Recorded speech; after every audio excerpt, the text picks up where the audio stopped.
차가운 대리석 복도를 따라 무거운 정적이 흘렀다. 김하나 씨는 방금 선고가 내려진 법정문을 망견자실한 눈빛으로 바라보았다.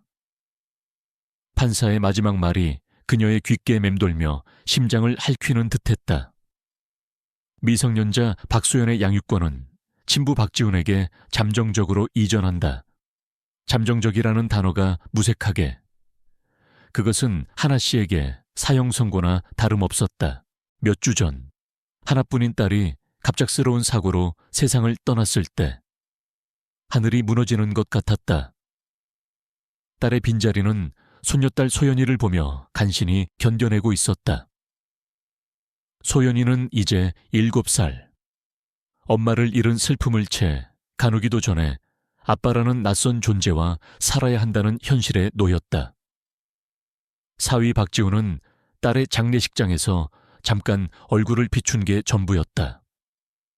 그전 몇 년 동안은 사업을 핑계로 해외에 나가 있다며 가족에게 소홀했던 남자였다.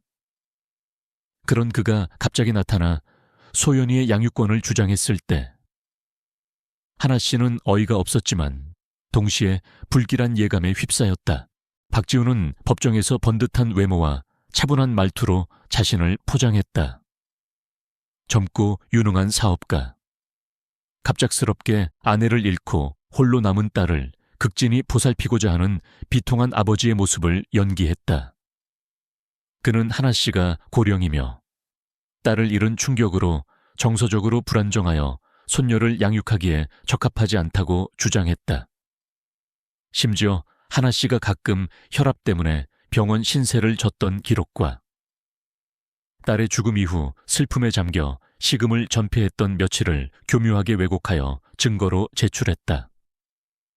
그가 내민 서류들은 하나 씨를 순식간에 무능하고 히스테릭한 노인으로 만들었다. 하나 씨는 변호사를 선임할 경황도, 그럴 만한 경제적 여유도 없었다. 국선 변호사가 배정되었지만 박지훈 측의 치밀한 준비와 매끄러운 거짓말 앞에서 속수무책이었다.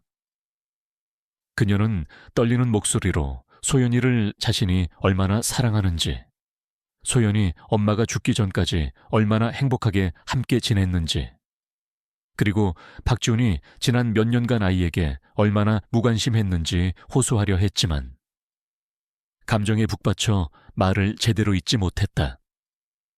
판사는 그저 안타깝다는 듯한 표정으로 그녀를 바라볼 뿐이었다.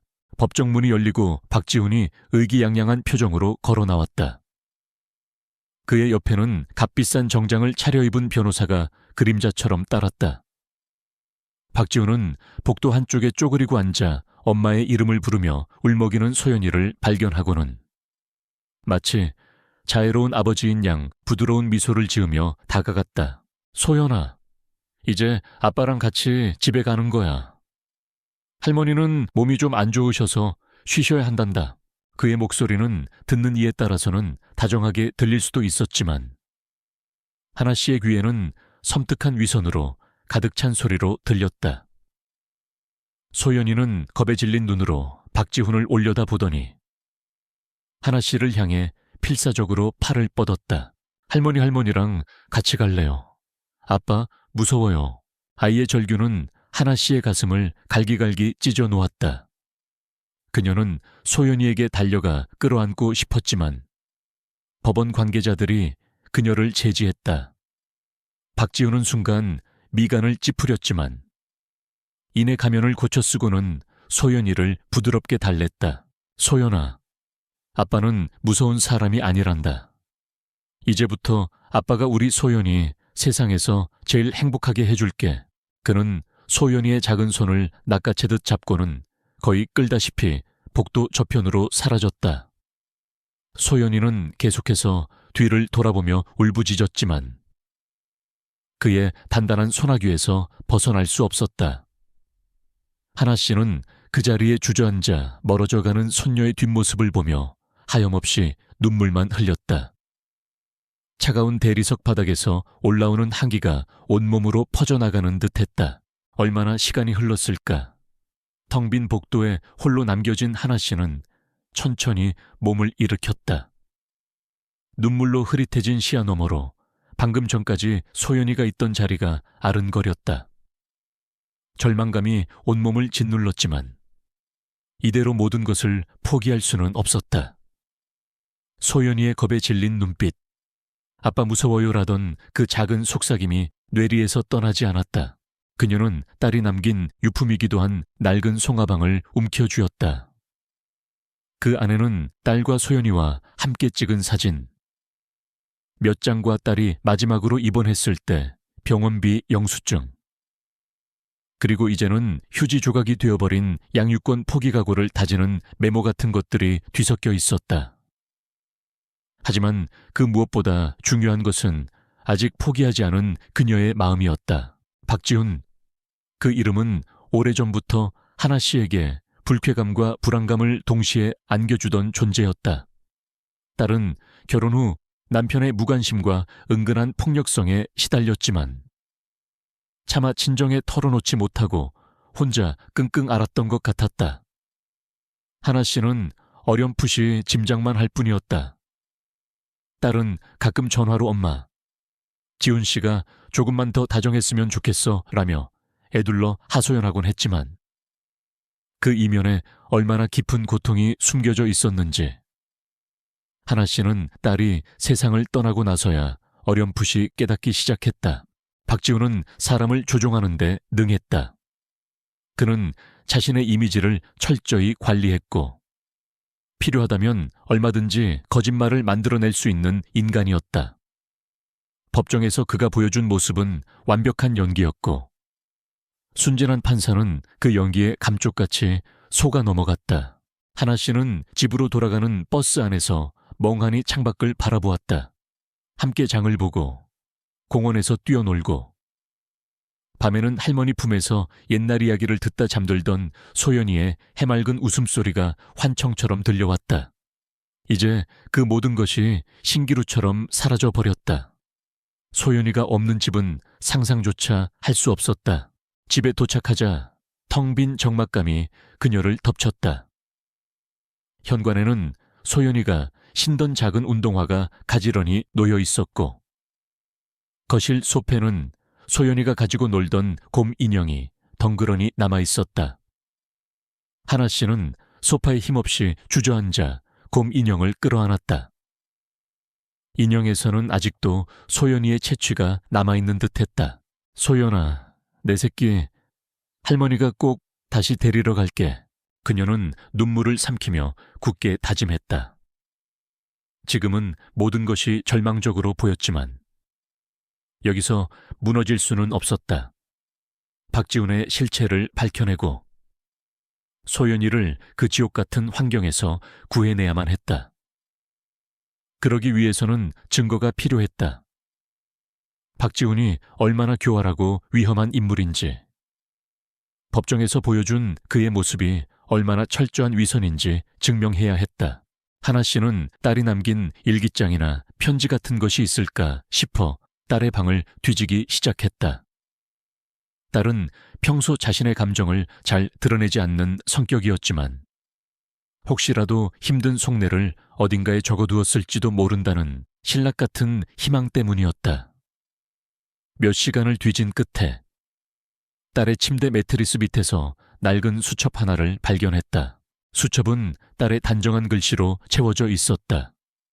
처음 몇 장은 신혼의 당금과 소연이가 태어났을 때의 기쁨 같은 소소한 행복들이 적혀 있었지만 뒤로 갈수록 내용은 어두워졌다. 남편의 잦은 외박, 폭언, 그리고 간헐적인 폭행의 흔적들. 딸은 그 모든 것을 홀로 감내하며 누구에게도 말하지 못하고 있었다. 마지막 페이지에는 이렇게 적혀 있었다. 만약 나에게 무슨 일이 생긴다면 우리 소연이는 꼭 엄마 하나씩가 키워주셨으면 좋겠다. 그 사람 손에는 절대로 보내면 안 된다. 하나 씨는 딸의 일기를 읽으며 오열했다. 딸이 그동안 얼마나 끔찍한 고통 속에서 살았는지, 그리고 자신이 딸의 아픔을 너무 늦게 알아차렸다는 죄책감에 가슴을 쳤다. 하지만 이제 슬퍼하고만 있을 시간은 없었다. 딸의 마지막 유언은 그녀에게 남겨진 숙제이자 싸워야 할 이유였다. 그녀는 수첩을 가슴에 품고 자리에서 일어섰다. 비록 가진 것은 없지만 손녀를 되찾기 위해서라면, 그리고 죽은 딸의 한을 풀어주기 위해서라면 무엇이든 할 각오가 되어 있었다. 싸움은 이제부터 시작이었다. 법정에서의 패배는 끝이 아니라 새로운 시작을 의미했다. 그녀의 눈빛은 슬픔을 넘어선 강인한 의지로 빛나기 시작했다. 박지훈이 아무리 교활하게 자신을 숨기려 해도 언젠가는 그 가면 뒤에 숨겨진 추악한 진실이 드러나리라고. 그리고 그날 소연이를 반드시 되찾아오리라고 굳게 믿었다. 밤은 깊었지만 그녀의 마음속에는 꺼지지 않는 불꽃이 타오르기 시작했다. 박지훈의 집은 넓고 화려했지만 어린 소연이에게는 차갑고 낯선 감옥과도 같았다. 고급 가구와 값비싼 장식품들이 즐비했지만 그 어디에도 따뜻한 온기라고는 찾아볼 수 없었다. 집 안에는 늘 무거운 침묵이 흘렀고 소연이는 숨소리조차 크게 내기 어려웠다. 박지훈은 겉으로는 다정한 아버지를 연기했지만 문이 닫힌 후에는 전혀 다른 사람으로 돌변했다. 그는 소연이의 모든 것을 통제하려 들었다. 먹는 것, 입는 것, 심지어 잠자는 시간까지 그의 허락을 받아야 했다. 소연이가 조금이라도 그의 심기를 거스르는 행동을 하면 그의 눈빛은 차갑게 변했고 목소리에는 날카로운 가시가 돋쳤다. 아빠 말 잘 들어야 착한 아이지. 그는 입버릇처럼 말했지만 그 착한 아이의 기준은 오로지 자신의 편의와 기분에 맞춰져 있었다. 가장 끔찍한 것은 밤이었다. 소연이는 엄마와 할머니와 함께 자던 따뜻한 방 대신 혼자 넓고 어두운 방에 남겨졌다. 밤마다 악몽에 시달렸고 그때마다 엄마와 할머니를 부르며 울었지만 방문을 열고 들어오는 사람은 아무도 없었다. 박지훈은 소연이가 우는 것을 극도로 싫어했다. 몇 번 소연이가 밤에 울자 그는 방문을 거칠게 열고 들어와 시끄럽게 울면 괴물이 잡아간다라며 소리를 질렀다. 그 후로 소연이는 울음소리조차 속으로 삼키는 법을 배워야 했다. 박지훈은 소연이가 할머니와 연락하는 것을 철저히 금지했다. 집에 있는 전화기는 높은 곳에 올려져 소연이의 손이 닿지 않았고 박지훈은 소연이에게 휴대전화를 사주지 않았다. 그는 소연이에게 할머니는 이제 너를 잊었다. 너는 아빠랑만 살아야 한다라고 반복해서 말했다. 그럴 때마다 소연이는 작은 가슴이 미어졌지만 아빠의 서늘한 눈빛 앞에서는 아무 말도 할 수 없었다. 가끔 박지훈은 소연이에게 값비싼 인형이나 장난감을 사주곤 했다. 하지만 그것은 진심 어린 선물이 아니라 자신의 이미지를 위한 과시이거나 소연이를 길들이기 위한 수단에 불과했다. 소연이는 새 인형을 받아도 기쁘지 않았다. 인형보다는 할머니의 따뜻한 품이, 할머니가 불러주던 자장가가 사무치게 그리웠다. 소연이의 기억 속에는 엄마와 아빠가 다투던 장면들이 파편처럼 떠올랐다. 엄마의 겁에 질린 얼굴, 아빠의 고함소리, 그리고 무언가 깨지는 날카로운 소리들. 그때는 그게 무엇을 의미하는지 잘 몰랐지만 이제는 어렴풋이 알 것 같았다. 아빠는 엄마에게도 무서운 사람이었고 이제 그 무서움은 고스란히 자신에게 향하고 있었다. 엄마가 왜 그렇게 자주 슬픈 눈으로 자신을 바라보았는지, 왜 밤에 몰래 자신을 끌어안고 흐느꼈는지 이제야 깨달았다. 한편 김하나 씨는 단 하루도 마음 편할 날이 없었다. 소연이를 빼앗긴 후 그녀의 삶은 온통 잿빛으로 변해버렸다. 밥을 먹어도 모래를 씹는 것 같았고 잠을 자도 꿈속에서 소연이를 부르다 깨어나기 일쑤였다. 박지훈은 법원의 명령을 핑계로 하나 씨가 소연이와 만나는 것을 철저히 막았다. 전화 통화조차 허락되지 않았다. 하나 씨는 매일 아침 소연이가 다니던 유치원 근처를 하염없이 서성였다. 혹시라도 등원하는 소연이의 얼굴을 먼 발치에서라도 볼 수 있을까 하는 기대 때문이었다. 하지만 박지훈은 유치원도 다른 곳으로 옮겨버린 듯했다. 며칠을 허탕치고 나서야 하나 씨는 그 사실을 깨닫고 절망감에 휩싸였다. 그녀는 딸이 남긴 낡은 수첩을 밤마다 읽고 또 읽었다. 딸이 겪었을 고통과 두려움, 그리고 소연이를 향한 애끓는 모정이 행간마다 절절하게 배어 있었다. 그것은 하나 씨에게 슬픔인 동시에 싸워야 할 이유를 끊임없이 상기시켜 주었다. 이대로 주저앉아 있을 수만은 없었다. 하나 씨는 변호사를 찾아야겠다고 결심했다. 하지만 당장 수중에 변호사를 선임할 만한 큰돈이 없었다. 그녀는 평생 병원에서 간호사로 일하며 악착같이 돈을 모았지만 딸의 병원비와 장례비를 치르고 나니 남은 것이 거의 없었다. 하나 씨는 수소문 끝에 무료 법률 상담을 해주는 시민단체를 찾아갔다. 그곳에서 몇몇 변호사들을 만났지만 대부분 그녀의 이야기를 듣고는 고개를 저었다. 이미 법원의 판결이 난 사안이고 상대방이 경제력과 사회적 지위를 가진 인물이라 뒤집기가 쉽지 않다는 반응이었다. 그들의 눈에는 하나 씨가 그저 손녀를 뺏긴 슬픔에 잠겨 현실을 제대로 보지 못하는 늙은이로 비치는 듯했다. 그러던 중 한 젊은 여성 변호사의 이름이 거론되었다. 강민희 변호사, 아직 경력은 짧지만 어려운 사건에도 적극적으로 뛰어들며 승소한 경험이 몇 번 있다는 평이었다. 믿져야 본전이라는 생각으로 하나 씨는 강민희 변호사의 작은 사무실을 찾아갔다. 사무실은 크지 않았지만 깔끔하게 정돈되어 있었다. 강민희 변호사는 생각보다 더 젊어 보였다. 20 후반에서 30 초반쯤 되었을까. 날카로운 눈매와 다부진 인매가 인상적이었다. 그녀는 하나 씨에게 차를 권하며 조용히 이야기를 들어주었다.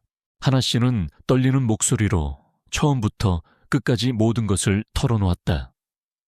박지훈의 위선적인 모습, 딸이 남긴 일기, 소연이가 처한 위험, 그리고 법정에서의 부당한 판결까지 이야기를 하는 동안 몇 번이나 눈물이 쏟아졌지만 그녀는 애써 감정을 추스르며 말을 이었다. 강민희 변호사는 하나 씨의 이야기를 듣는 내내 아무 말 없이 서류를 검토하듯 날카로운 시선으로 그녀를 관찰했다. 가끔 고개를 끄덕이거나 짧은 질문을 던질 뿐이었다. 하나 씨의 이야기가 끝나자 강 변호사는 잠시 침묵했다. 그 침묵이 하나 씨에게는 청음같이 무겁게 느껴졌다. 또다시 거절당할지도 모른다는 불안감이 엄습했다. 할머님, 마침내 강 변호사가 입을 열었다. 솔직히 말씀드리면 매우 어려운 사건입니다. 이미 법원에 판결이 있었고 박지훈 씨는 사회적으로 평판이 좋은 사업가입니다. 명확한 증거 없이는 판결을 뒤집기가 거의 불가능합니다. 하나 씨의 얼굴에 실망감이 스쳐 지나갔다. 하지만 강 변호사의 말은 아직 끝나지 않았다. 하지만 그녀는 말을 이었다. 할머님의 말씀과 따님이 남기신 기록에서 몇 가지 석연치 않은 점들이 보입니다. 그리고 무엇보다 아이가 위험에 처해 있을 가능성을 외면할 수는 없습니다. 강민희 변호사의 눈빛이 처음과는 달리 진지하게 빛나고 있었다. 그녀는 비록 젊었지만 약자의 고통을 공감할 줄 아는 따뜻한 마음과 불의를 참지 못하는 정의감을 가진 사람이었다. 제가 이 사건을 맡아보겠습니다. 물론 승소를 장담할 수는 없습니다. 하지만 진실을 밝히기 위해 최선을 다하겠습니다. 다만 할머님께서도 각오하셔야 합니다. 긴 싸움이 될 수도 있고 박지훈 씨 측의 방해도 만만치 않을 겁니다. 하나 씨는 자신도 모르게 강 변호사의 손을 덥석 잡았다. 눈에서는 뜨거운 눈물이 하염없이 흘러내렸다. 절망의 끝에서 마주한 한 줄기 희망이었다. 감사합니다. 정말 감사합니다. 변호사님, 뭐든지 하겠습니다. 제가 할 수 있는 일이라면 뭐든지. 우리 소연이만 구할 수 있다면. 그날부터 하나 씨와 강민희 변호사의 힘겨운 싸움이 시작되었다. 강 변호사는 먼저 박지훈의 주변을 탐문하기 시작했다. 그의 사업 관계, 과거 행적, 그리고 전처였던 하나 씨, 딸과의 관계까지 샅샅이 조사했다. 하지만 박지훈은 생각보다 훨씬 더 치밀하고 교활한 인물이었다. 그는 자신의 주변을 철저하게 관리했고 불리한 정보는 거의 찾아보기 힘들었다. 하나 씨는 강 변호사를 도우며 자신이 할 수 있는 일을 했다. 딸의 친구들이나 예전 직장 동료들에게 연락해 박지훈에 대해 물었지만 대부분 피상적인 이야기만 할 뿐 결정적인 증언을 해줄 사람은 나타나지 않았다. 시간은 하염없이 흘러갔고 소연이에 대한 걱정은 날로 커져만 갔다. 소연이가 그 지옥 같은 집에서 어떤 하루하루를 보내고 있을지 상상조차 하기 두려웠다. 하나 씨는 매일 밤 소연이의 사진을 보며 기도했다. 제발 무사히만 있어 달라고. 할머니가 꼭 구해줄 테니 조금만 더 견뎌달라고. 그러던 어느 날 하나 씨는 우연히 박지훈의 집 근처에서 늦은 밤까지 불이 켜진 소연이의 방 창문을 보게 되었다. 창문에는 흐릿하게 작은 그림자가 비쳤는데 분명 소연이 같았다. 그 순간 하나 씨는 어떤 위험을 감수하고서라도 소연이와 접촉해야 한다는 강한 충동을 느꼈다. 비록 짧은 순간일지라도 소연이에게 할머니가 잊지 않고 있다는 것을, 사랑하고 있다는 것을 알려주고 싶었다. 그 작은 희망의 불씨가 꺼지지 않도록 어떻게든 지켜주고 싶었다. 늦은 밤 소연이 방 창문에 어른거리는 작은 그림자를 본 그날 이후로 김하나 씨의 마음은 더욱 초조해졌다. 어떻게든 소연이와 연락을 취하고 싶었지만 박지훈의 감시가 삼엄한 탓에 섣불리 다가갈 수 없었다. 며칠 밤낮을 고민하던 하나 씨는 결국 소연이가 예전에 다녔던 유치원 친구 엄마에게 연락을 취해보기로 했다. 혹시라도 소연이의 새 유치원이나 근황을 알 수 있을까 하는 신락 같은 희망 때문이었다. 다행히 한 엄마가 박지훈이 사업상 후원하는 아동센터에서 주말마다 소연이를 위한 특별활동 프로그램을 신청했다는 사실을 어렴풋이 기억해냈다. 하나 씨는 강민희 변호사와 상의 후 주말 아동센터 근처에서 소연이를 기다려보기로 했다. 박지훈에게 들키지 않도록 최대한 눈에 띄지 않는 옷차림을 하고 멀찍이서 소연이가 나타나기만을 기다렸다. 몇 시간을 기다렸을까? 마침내 박지훈의 차가 센터 앞에 멈춰 섰고 소연이가 차에서 내렸다. 박지훈은 누군가와 통화를 하는 듯 바빠 보였고 소연이를 센터 안으로 들여보낸 후에도 차에서 내리지 않고 계속 통화를 이어갔다. 바로 그때였다. 소연이가 센터 안으로 들어가는 척하다가 갑자기 뒤돌아 주위를 살피더니 재빨리 근처 공중전화 부스로 뛰어 들어갔다. 하나 씨의 심장이 쿵쾅거리기 시작했다. 혹시 아니나 다를까 얼마 지나지 않아 하나 씨의 낡은 휴대전화가 진동했다. 발신자 번호는 공중전화였다. 떨리는 손으로 전화를 받자 앳되고 겁에 질린 소연이의 목소리가 들려왔다. 아, 할머니 맞아요. 소연아, 내 새끼 할머니야. 괜찮은 거니? 어디 아픈 데는 없고. 하나 씨는 울음이 터져 나오는 것을 간신히 참으며 속삭였다. 주변을 의식한 탓인지 소연이의 목소리는 거의 기어들어갈 듯 작았다. 할머니, 보고 싶어요. 무서워요. 아빠가 소연이는 말을 잇지 못하고 흐느꼈다. 전화기 너머로 아이의 거친 숨소리와 공포에 질린 울음소리가 고스란히 전해져 왔다.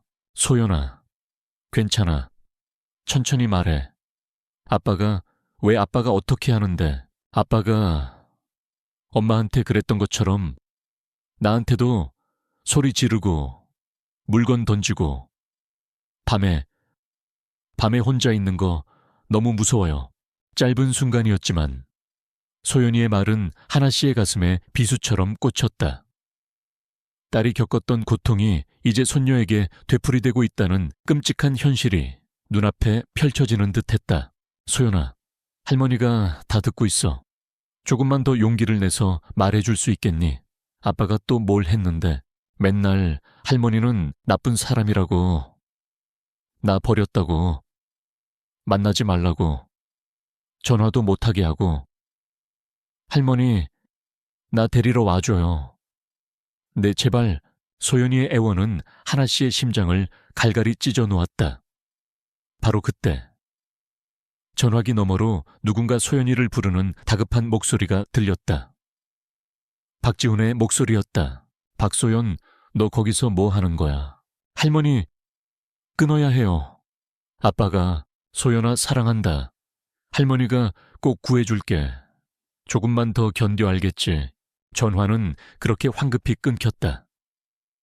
하나 씨는 끊어진 전화를 붙잡고 한동안 그 자리에 못 박힌 듯 서 있었다. 눈에서는 뜨거운 눈물이 뺨을 타고 흘러내렸다. 비록 짧은 통화였지만 소연이가 처한 상황이 얼마나 절박한지, 박지훈의 학대가 얼마나 심각한지 명확하게 알 수 있었다. 그리고 소연이가 자신을 얼마나 그리워하고 기다리는지도.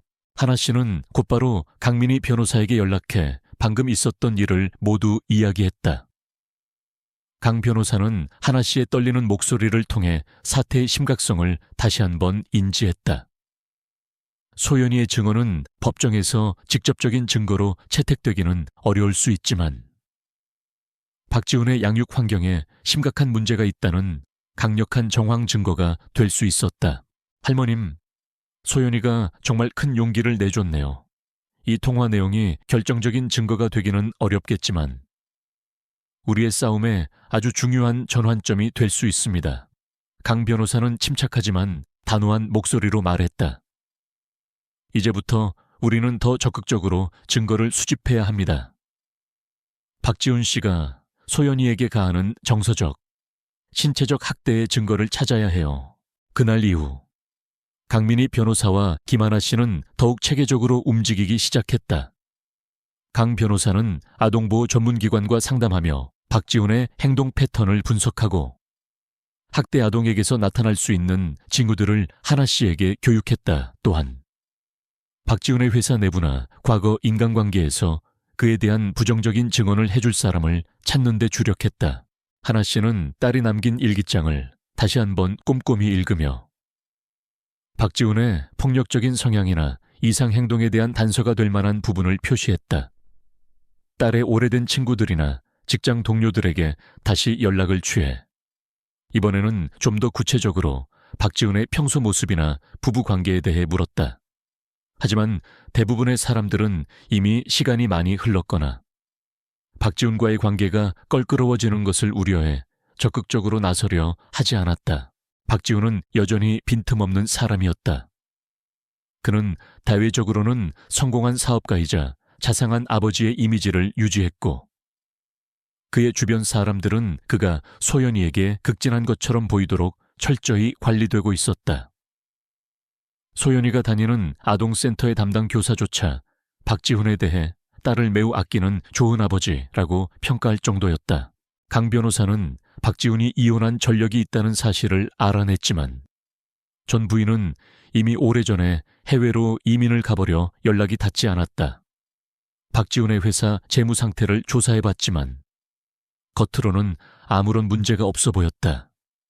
그는 자신의 약점을 철저히 숨기고 있었다. 몇 주가 흘렀지만 뚜렷한 증거를 확보하지 못하자 하나 씨는 다시 초조해지기 시작했다. 소연이의 목소리가 귓가에 맴돌았고 아이가 겪고 있을 고통을 생각하면 잠을 이룰 수 없었다. 변호사님, 이렇게 시간이 흘러가도 괜찮을까요, 소연이가?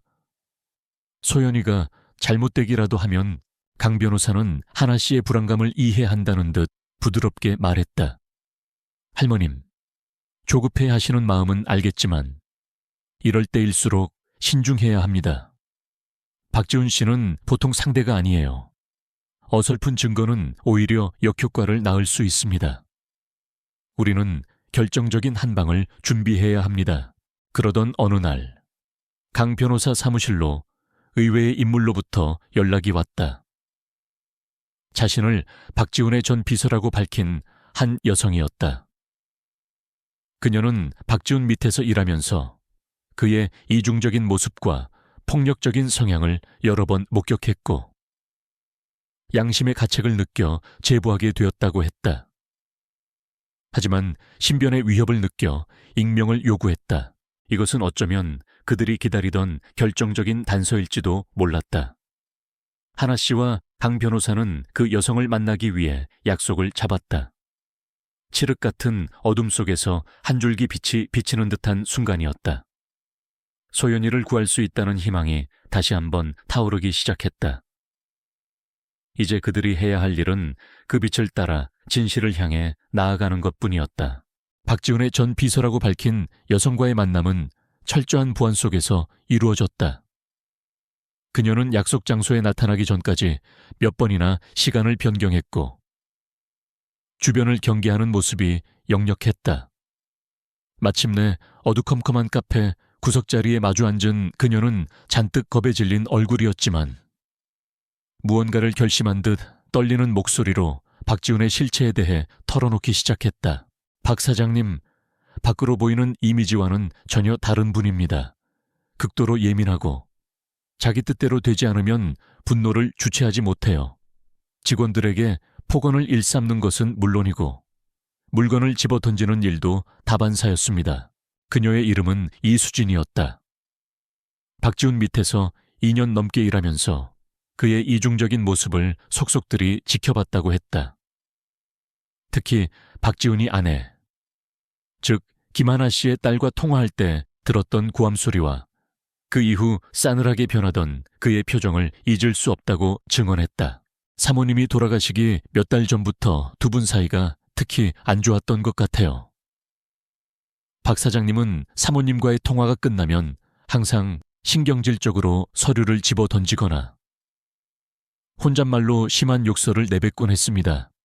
한 번은 사모님이 회사 근처로 찾아오신 적이 있었는데 박 사장님이 지하 주차장에서 사모님 팔을 거칠게 잡아끄는 모습을 우연히 목격했습니다.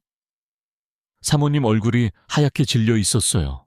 이수진 씨는 박지훈이 중요한 계약이나 거래를 성사시키기 위해 필요하다면 협박이나 불법적인 로비도 서슴지 않았으며 자신에게 불리한 증거나 증인이 나타나면 어떻게든 그들의 입을 막으려 했던 사례들도 조심스럽게 이야기했다. 그녀는 박지훈이 가진 보이지 않는 손이 생각보다 깊고 넓게 퍼져 있을 것이라고 경고했다.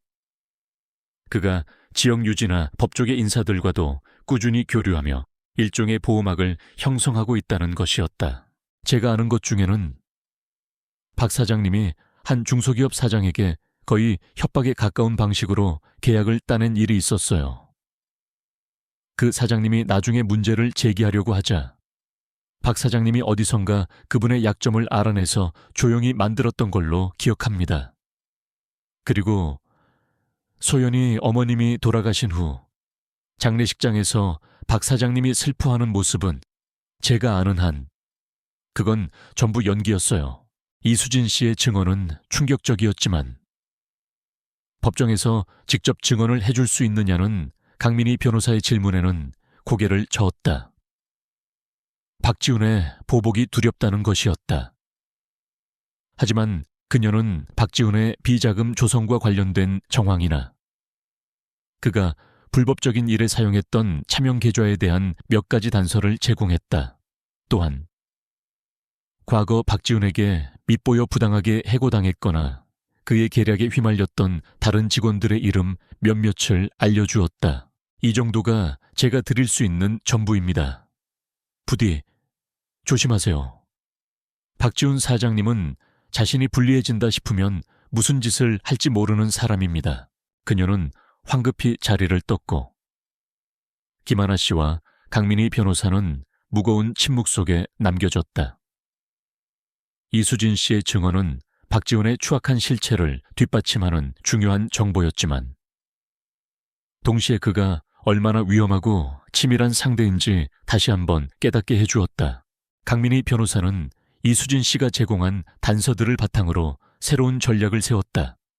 먼저 박지훈의 차명 계좌를 추적하여 불법적인 자금 흐름을 포착하는 데 주력했다. 동시에 이수진 씨가 언급했던 전 직원들을 은밀하게 접촉하여 추가 증언을 확보하려 노력했다.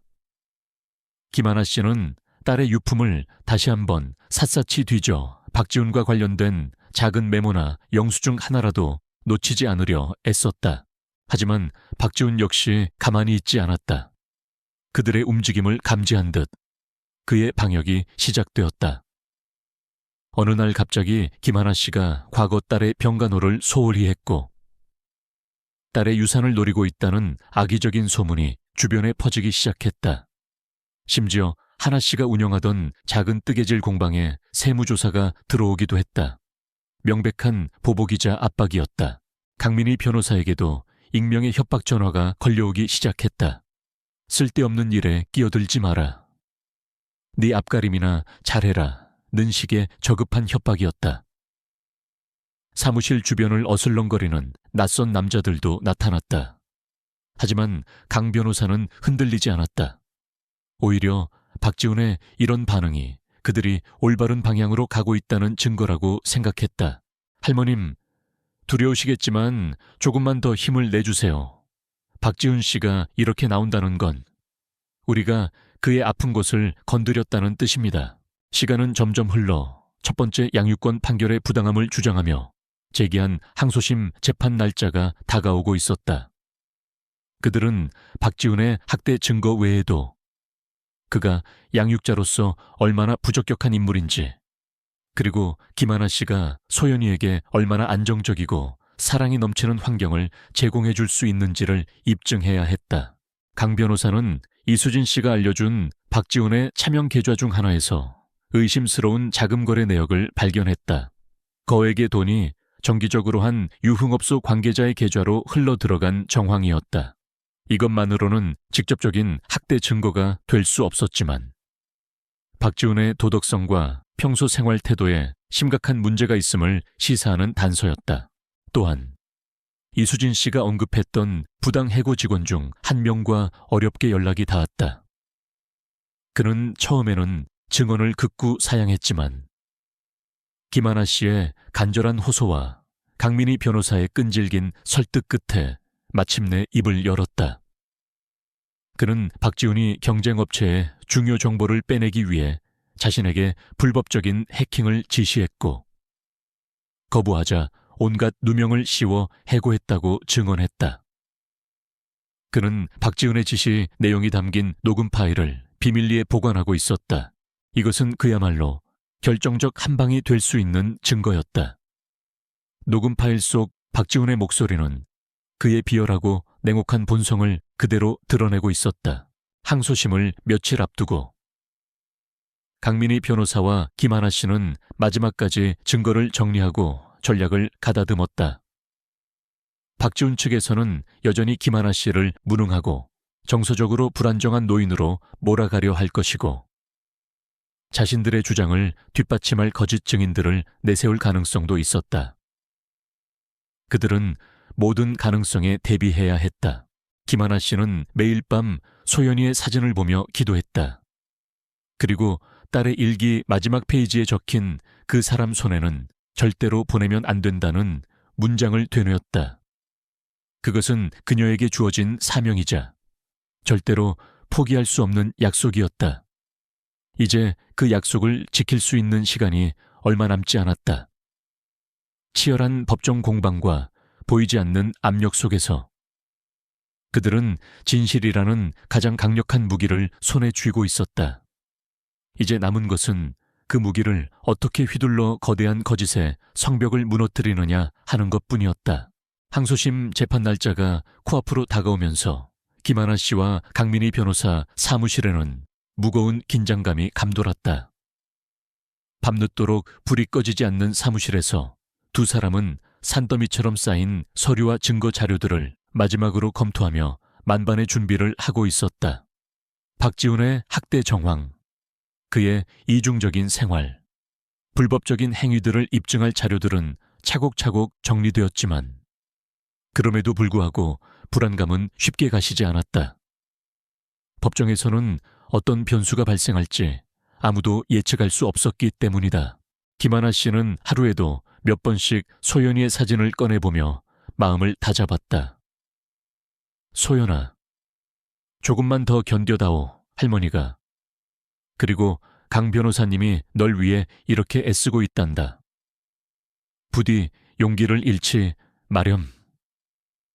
그녀는 사진 속 소연이의 겁에 질린 듯한 눈망울을 보며 가슴이 미어졌지만 그럴수록 더욱 굳건히 싸워 이겨야 한다는 의지를 다졌다. 밤에는 딸의 일기장을 펼쳐 읽으며 딸이 남긴 마지막 염원을 되새겼다. 강민희 변호사는 박지훈 측이 내세울 수 있는 모든 반론과 예상 질문들을 뽑아내고 그에 대한 답변과 반박 논리를 꼼꼼하게 준비했다. 특히 박지훈이 김하나 씨를 무능하고 정서적으로 불안정한 양육자로 몰아갈 가능성에 대비해 하나 씨의 과거 간호사로서의 경력, 주변 사람들의 평판, 그리고 소연이에 대한 깊은 애정을 보여주는 자료들을 철저히 준비했다. 가장 큰 고민거리는 역시 소연이의 증언 문제였다. 소연이가 법정에서 직접 증언을 할 수 있다면 박지훈의 학대 사실을 밝히는데 결정적인 역할을 할 수 있겠지만 어린아이가 법정이라는 낯선 환경에서 그것도 자신을 학대한 아버지 앞에서 제대로 증언하기는 어려울 것이었다. 강 변호사는 아동 심리 전문가와 상담하며 만약 소연이가 증언하게 될 경우 아이에게 가해질 수 있는 심리적 부담을 최소화할 수 있는 방법들을 모색했다. 비공개 증언, 화상 증언 또는 전문가 동석 등의 방안을 고려하며 재판부에 이를 적극적으로 요청할 계획이었다. 할머님, 만약 재판부에서 소연이의 의견을 듣고자 한다면 아이가 최대한 편안한 상태에서 이야기할 수 있도록 모든 조치를 취할 겁니다. 하지만 너무 큰 기대는 하지 않는 것이 좋습니다. 아이에게 부담을 줄 수는 없으니까요. 강 변호사는 하나 씨에게 신중하게 말했다. 한편 박지훈의 집에서 소연이는 하루하루를 살얼음판 위를 걷듯 불안하게 보내고 있었다. 아빠는 겉으로는 아무렇지 않은 척했지만 평소보다 더욱 예민해져 있었고 작은 일에도 쉽게 짜증을 냈다. 소연이는 아빠의 눈치를 살피며 숨막히는 시간을 보내야 했다. 밤에는 여전히 악몽에 시달렸고 할머니가 자신을 데리러 오는 꿈을 꾸다 깨어나 홀로 눈물 짓기도 했다. 박지훈은 소연이에게 재판에 대해 직접적으로 언급하지는 않았지만 교묘한 방식으로 압박을 가했다. 소연이는 아빠랑 사는 게 좋지. 할머니는 이제 늙고 병들어서 소연이를 잘 돌볼 수 없어. 만약 누가 이상한 걸 물어보면 아빠가 세상에서 제일 좋다고 말해야 한다. 알겠지? 그렇지 않으면 아주 무서운 일이 생길지도 몰라. 그의 말은 부드러웠지만 그 안에 담긴 협박의 무게는 어린 소연이의 마음을 짓눌렀다.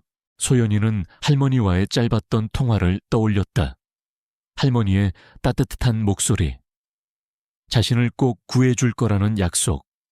그 기억은 소연이에게 작은 희망의 불씨였지만 동시에 아빠에 대한 두려움은 그 불씨를 꺼뜨리려 했다. 만약 법정에서 사실대로 말한다면 아빠는 자신을 가만두지 않을 것 같았다. 하지만 할머니를 다시 만나고 싶었다. 그 따뜻한 품에 안기고 싶었다. 어린 마음은 희망과 두려움 사이에서 심하게 갈등했다. 박지훈 역시 자신의 변호인단과 함께 항소심 준비에 여념이 없었다. 그는 자신이 가진 모든 인맥과 재력을 동원해 재판을 유리하게 이끌려 했다. 그의 변호인단은 김하나 씨 측이 제시할 증거들을 예상하고 그것들을 반박하거나 의미를 축소할 전략을 짜는데 골몰했다.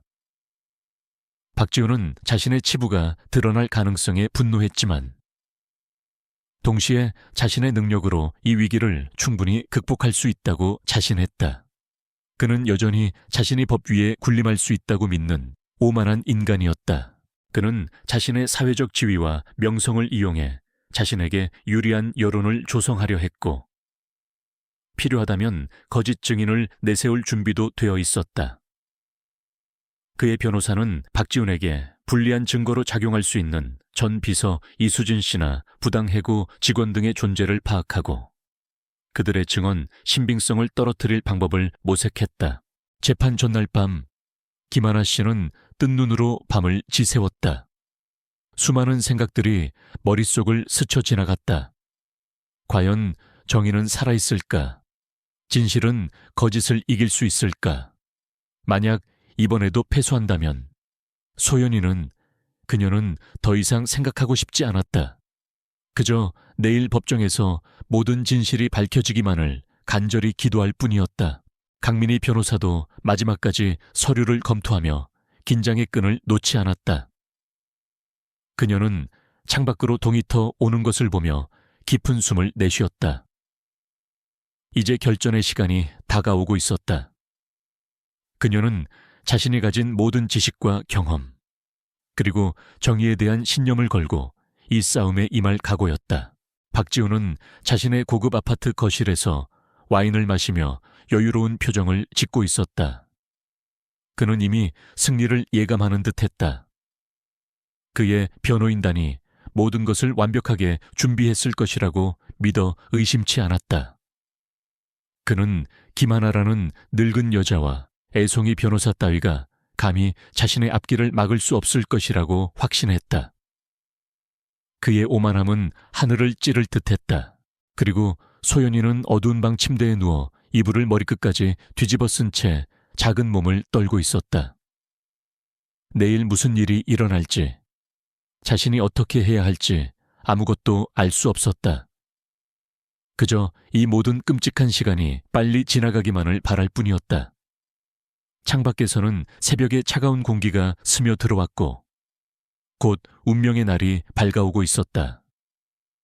법정을 사이에 둔 각기 다른 인물들의 복잡한 심경과 팽팽한 긴장감 속에서 최후의 대결을 향한 초침 소리가 점점 더 크게 울려 퍼지고 있었다. 항소심 법정 안은 숨막히는 긴장감으로 가득 차 있었다. 방청석 한쪽에는 김하나 씨가 강민희 변호사 옆에 초조한 얼굴로 앉아 있었고 반대편에는 박지훈이 여유만만하던 평소와는 달리 굳은 표정으로 자신의 변호인단과 함께 자리했다. 중앙 높은 곳에는 이 사건의 최종 판단을 내릴 최현수 부장판사가 근엄한 표정으로 앉아 서류를 검토하고 있었다. 그의 양옆으로는 2명의 배석판사가 자리했다. 재판이 시작되자 먼저 강민희 변호사가 준비한 자료들을 바탕으로 박지훈의 양육자 부적격성을 조목조목 주장하기 시작했다.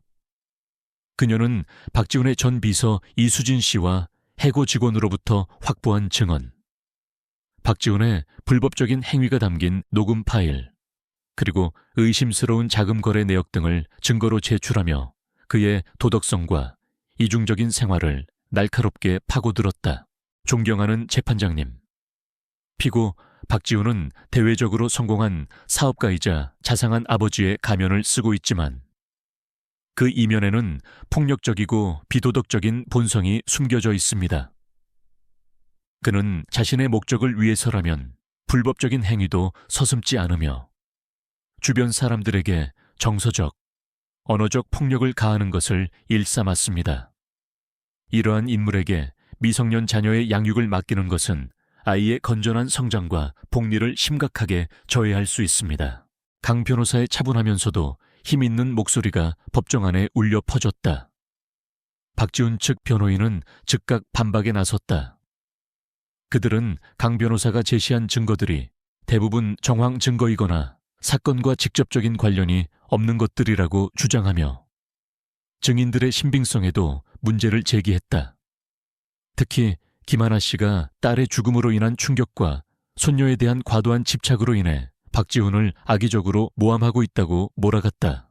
존경하는 재판장님, 원고 측 주장은 대부분 감정에 치우친 일방적인 억측에 불과합니다.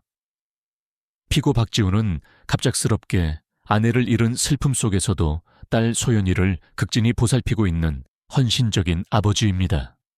오히려 원고 김하나 씨의 불안정한 정서 상태가 아이에게 부정적인 영향을 미칠 수 있다는 점을 고려해 주시기 바랍니다. 양측의 치열한 법리 다툼과 증거 공방이 몇 시간 동안 이어졌다. 박지훈은 때로는 억울하다는 듯한 표정을 지으며 자신의 결백을 주장했고, 때로는 김하나 씨를 안타깝다는 듯이 바라보며 교활한 연기를 이어갔다. 김하나 씨는 분노와 슬픔이 뒤섞인 감정을 애써 억누르며 강민희 변호사의 변론을 떨리는 마음으로 지켜보았다. 팽팽한 공방이 계속되던 중 강민희 변호사는 최후의 카드를 꺼내 들었다. 존경하는 재판장님, 이 사건의 가장 중요한 당사자이자 피해자는 바로 미성년자 박소연 양입니다. 아이의 진정한 복리를 위해서는 아이의 목소리에 귀 기울여야 한다고 생각합니다. 따라서 박소연 양에 대한 신문 혹은 면담을 통해 아이의 솔직한 의사를 확인해 주시기를 간곡히 요청드립니다. 물론 아이의 심리적 안정을 위해 비공개 진행 및 아동 심리 전문가의 동석 등 필요한 모든 조치를 취할 준비가 되어 있습니다. 강 변호사의 요청에 법정하는 순간 술렁였다. 박지훈의 얼굴이 눈에 띄게 굳어졌고 그의 변호인은 즉각 반대 의사를 표명했다. 어린아이를 법정에 세우는 것은 아이에게 극심한 스트레스를 줄 수 있으며 아이의 진술은 주변의 영향에 의해 왜곡될 수 있다는 주장이었다.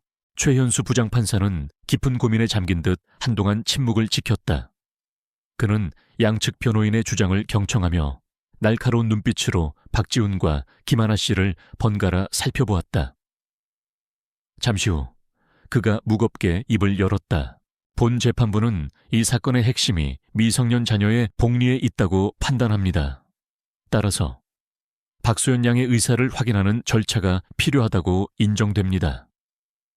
다만 아이의 심리적 안정을 최우선으로 고려하여 증인 신문이 아닌 비공개 면담 형식으로 진행할 것이며 아동심리 전문가를 동석시키도록 하겠습니다. 면담은 잠시 후 재판장실에서 진행하겠습니다. 판사의 결정에 김하나 씨는 두 손을 모아주었고 박지훈의 얼굴에는 당혹감과 분노가 교차했다. 잠시 후 재판장실에는 최현수 부장판사와 배석판사 1명, 아동 심리 전문가, 그리고 잔뜩 겁에 질린 표정의 소연이가 강민희 변호사의 손을 잡고 들어섰다. 박지훈과 김하나 씨는 밖에서 대기했다. 재판장실 안은 법정과는 달리 부드러운 분위기로 꾸며져 있었고 소연이가 좋아하는 캐릭터 인형도 놓여 있었다. 최 판사는 온화한 미소와 부드러운 목소리로 소연이에게 말을 걸었다. 소연아, 안녕.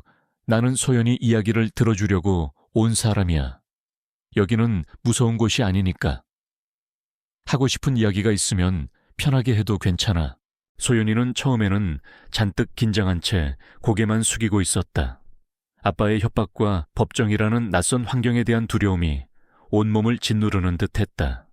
강민희 변호사는 부드럽게 소연이의 어깨를 다독였고 아동심리 전문가는 소연이가 좋아하는 그림책 이야기를 꺼내며 긴장을 풀어주려 노력했다. 한참 동안 침묵이 흐른 후 소연이는 작은 목소리로 입을 열었다. 할머니, 보고 싶어요. 그 한마디에 최 판사와 강 변호사의 눈빛이 교차했다. 최 판사는 더욱 부드러운 목소리로 물었다. 할머니가 많이 보고 싶구나. 그럼 아빠랑 같이 사는 건 어떠니? 그 질문에 소연이의 눈동자가 심하게 흔들렸다. 아이는 입술을 깨물며 한동안 망설이다가 마침내 용기를 낸 듯 떨리는 목소리로 속삭였다. 아빠, 무서워요. 그리고 마치 봇물 터지듯. 소연이의 입에서 그동안 억눌러 왔던 이야기들이 쏟아져 나오기 시작했다. 처음에는 운걸거리는 듯한 작은 목소리였지만 점차 또렷해졌다. 아빠는 맨날 화내요. 나한테도 소리 지르고 엄마한테도 그랬어요. 엄마가 아빠 때문에 많이 울었어요. 소연이는 과거 엄마와 아빠가 다투던 기억들, 아빠가 엄마에게 폭언을 퍼붓던 장면들, 그리고 자신에게 가해졌던 정서적 학대와 방임에 대해 떨리는 목소리로 이야기했다. 밤에 혼자 어두운 방에 남겨져야 했던 공포, 아빠의 차가운 눈빛, 할머니를 만나지 못하게 했던 일들까지. 아빠가 그랬어요. 할머니는 나쁜 사람이라고, 나 버렸다고. 근데 아니에요. 할머니는 나 사랑해요. 나도 할머니가 세상에서 제일 좋아요. 소연이는 울먹이며 말했다. 아이의 작고 가녀린 어깨가 가늘게 떨리고 있었다. 엄마가 아팠을 때 아빠는 집에 잘 안 들어왔어요. 엄마가 밤에 혼자 울었어요. 나도 봤어요. 그리고 엄마가 죽기 전에 아빠랑 크게 싸웠어요. 아빠가 엄마를 밀었어요. 엄마가 넘어졌어요. 그 순간 재판장실 안에 모든 사람들이 숨을 죽였다. 박지훈의 폭력성이 아내의 죽음과도 관련이 있을 수 있다는 충격적인 암시였다. 소연이의 진술은 단순한 학대를 넘어 훨씬 더 심각한 진실을 향해 나아가고 있었다. 강민희 변호사는 소연이가 힘들지 않도록 중간중간 부드럽게 질문을 던지며 아이의 진술을 도왔고, 아동 심리 전문가는 아이의 상태를 세심하게 살폈다. 최현수 부장판사는 충격과 연민이 뒤섞인 복잡한 표정으로 소연이의 이야기를 끝까지 경청했다. 그의 미간에는 깊은 주름이 패였다. 소연이의 이야기가 모두 끝났을 때 재판장실 안에는 무거운 침묵이 흘렀다. 한 아이의 용기 있는 고백은 그 자리에 있는 모든 사람들의 마음을 뒤흔들었다. 박지훈이 그동안 쌓아 올렸던 위선적인 가면은 산산조각이 나버렸고, 그의 추악한 민낯이 적나라하게 드러나는 순간이었다. 면담을 마치고 밖으로 나온 강민희 변호사의 눈에는 뜨거운 눈물이 고여 있었다. 김하나 씨는 그녀의 표정만 보고도 모든 것을 직감한 듯 떨리는 손으로 그녀의 손을 잡았다. 법정으로 돌아온 최현수 부장판사의 얼굴은 그 어느 때보다 엄숙하고 단호해 보였다. 그는 박지훈을 차갑고 날카로운 눈빛으로 응시했다. 박지훈은 애써 태연한 척했지만 그의 얼굴은 하얗게 질려 있었다. 방청석은 충격과 경악으로 술렁였다. 한 아이의 작은 목소리가 거대한 거짓을 무너뜨리고 정의의 심판을 예고하고 있었다. 소연이의 충격적인 증언이 끝난 후 법정은 한동안 깊은 침묵과 술렁임이 교차했다. 최현수 부장판사는 다시 한번 양측 변호인에게 최종 변론의 기회를 주었지만 이미 전세는 완전히 기울어진 후였다. 박지훈 측 변호인은 소연이의 진술이 어리고 감정적인 아이의 과장된 표현일 뿐이라고 애써 주장하려 했지만 그들의 목소리에는 더 이상 이전과 같은 확신이 실려 있지 않았다. 박지훈은 창백한 얼굴로 고개를 숙인 채 아무 말도 하지 못했다. 그의 오만했던 가면은 완전히 벗겨져 초라한 본모습만이 남아있을 뿐이었다. 반면 강민희 변호사는 침착하지만 단호한 어조로 최종 변론을 이어갔다. 존경하는 재판장님, 오늘 우리는 한 용감한 아이의 목소리를 통해 끔찍한 진실과 마주했습니다. 박소연 양은 자신과 돌아가신 어머니가 겪어야 했던 고통을 용기 내어 증언했습니다. 이 증언은 피고 박지훈의 양육자로서의 부적격성을 명백히 입증할 뿐만 아니라 그의 반사회적이고 폭력적인 성향을 여실히 보여줍니다. 더 이상 이 아이를 공포와 학대의 환경 속에 방치해서는 안 됩니다. 아이에게는 사랑과 안정, 그리고 따뜻한 보살핌이 절실합니다. 부디 현명한 판결을 통해 박소연 양에게 안전하고 행복한 미래를 되찾아 주시기를 간청드립니다. 최종 변론이 끝나고 최현수 부장판사는 잠시 깊은 생각에 잠긴 듯 눈을 감았다. 법정 안의 모든 시선이 그의 입을 향해 있었다. 얼마간의 시간이 흐른 후 마침내 그가 판결봉을 쥐고 자리에서 일어섰다. 그의 목소리는 낮고 엄숙했지만 그 안에 담긴 무게감은 법정 전체를 압도했다. 판결을 선고하겠습니다. 모두가 숨을 죽였다. 본 재판부는 제출된 증거와 증언, 그리고 오늘 박소연 양의 면담 진술을 종합적으로 검토한 결과 다음과 같이 판결합니다. 첫째, 원고 김하나와 피고 박지훈 사이에 미성년 자녀 박소연에 대한 친권 및 양육권자 지정에 있어 피고 박지훈의 청구를 기각하고 원고 김하나를 박소연의 친권자 및 양육권자로 지정한다. 그 순간 김하나 씨는 자신도 모르게 터져 나오는 울음을 참지 못하고 강민희 변호사의 손을 부여잡았다. 강 변호사 역시 눈시울이 붉어진 채 하나 씨의 어깨를 감쌌다. 길고 길었던 싸움이 마침내 끝나는 순간이었다. 최 판사의 판결은 계속되었다. 둘째, 피고 박지훈은 박소연 양에 대한 접근금지 임시조치를 즉시 이행해야 하며 향후 어떠한 형태로든 박소연 양의 평온한 생활을 방해하는 행위를 금한다. 셋째, 오늘 박소연 양의 진술 내용 중 아동학대 및 폭행과 관련된 부분에 대해서는 본 재판부 직권으로 수사기관에 수사를 의뢰한다. 마지막 판결 내용은 법정에 또 한 번의 충격을 안겨주었다. 박지훈은 단순한 양육권 상실을 넘어 형사처벌의 위기에 직면하게 된 것이었다. 그는 판결을 듣는 내내 미동도 없이 서 있었지만 그의 두 주먹은 부들부들 떨리고 있었다. 재판이 끝나고 법정 경위들이 그에게 다가가자 그는 허탈한 표정으로 힘없이 끌려나갔다. 그의 몰락은 너무나도 처참했다. 법정을 나서는 김하나 씨의 발걸음은 구름 위를 걷는 듯 가벼웠다. 그녀는 마침내 소연이를 되찾았다는 기쁨과 안도감에 휩싸였다. 재판장실에서 나온 소연이는 할머니를 보자마자 할머니 하고 외치며 달려와 품에 안겼다. 하나 씨는 소연이를 힘껏 끌어안고 한참 동안 놓아주지 않았다. 두 사람의 눈에서는 하염없이 눈물이 흘러내렸지만 그것은 슬픔의 눈물이 아닌 기쁨과 감격의 눈물이었다. 소연아, 내 새끼 다 끝났다. 이제 할머니랑 같이 집에 가자. 아무 걱정하지 마. 할머니가 다 지켜줄게. 소연이는 할머니의 품에 얼굴을 묻은 채 고개를 끄덕였다. 아이의 작은 어깨가 가늘게 떨렸지만 그 떨림 속에는 안도감과 평온함이 느껴졌다. 그날부터 김하나 씨와 박소연 양의 새로운 삶이 시작되었다. 하나 씨의 작은 집은 오랜만에 아이의 웃음소리와 제잘거리는 소리로 가득 찼다.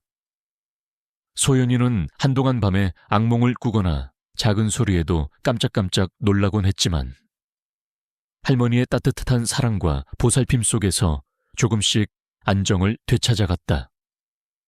하나 씨는 소연이를 위해 매일 맛있는 음식을 만들어 주었고 함께 그림을 그리고 공원에서 산책을 하며 잃어버렸던 시간들을 채워나갔다. 강민희 변호사는 종종 그들을 찾아와 소연이와 놀아주기도 하고 하나 씨에게 법적인 조언을 아끼지 않았다. 소연이는 강 변호사를 멋쟁이 이모라고 부르며 잘 따랐다. 아동심리 전문가의 도움으로 소연이는 꾸준히 상담 치료를 받았고 마음속 깊이 자리 잡았던 상처들을 조금씩 치유해 나갔다. 박지훈은 결국 아동복지법 위반 및 폭행 등의 혐의로 기소되어 재판을 받게 되었다. 그가 과거에 저질렀던 다른 불법적인 행위들도 속속들이 드러나면서 한때 성공한 사업가로 불렸던 그의 명성은 바닥으로 추락했다. 법은 그에게 엄중한 처벌을 내렸고 그는 자신의 죗값을 치르게 되었다. 시간이 흘러 소연이는 예전에 밝고 명랑했던 모습을 되찾아갔다. 더 이상 밤의 악몽을 꾸지 않았고 얼굴에는 웃음꽃이 활짝 피었다. 학교에 입학해서는 새로운 친구들도 많이 사귀었고 특히 그림 그리기에 뛰어난 재능을 보였다. 아이의 그림에는 언제나 따뜻한 햇살과 아름다운 꽃, 그리고 할머니와 함께 웃고 있는 자신의 모습이 담겨 있었다. 어느 화창한 봄날, 김하나 씨와 소연이는 공원 벤치에 앉아 따스한 햇볕을 즐기고 있었다. 소연이는 할머니 어깨에 기댄 채 종알종알 학교에서 있었던 재미있는 이야기들을 늘어놓았다. 하나 씨는 그런 손녀의 모습을 사랑스러운 눈빛으로 바라보며 조용히 미소 지었다. 문득 하늘을 올려다보니 잿빛 구름이 걷히고 눈부신 푸른 하늘이 펼쳐져 있었다. 마치 그들의 새로운 시작을 축복하는 듯 했다. 에필로그. 박소연 양의 용기 있는 증언과 박지훈의 몰락은 우리 사회에 큰 경종을 울렸다.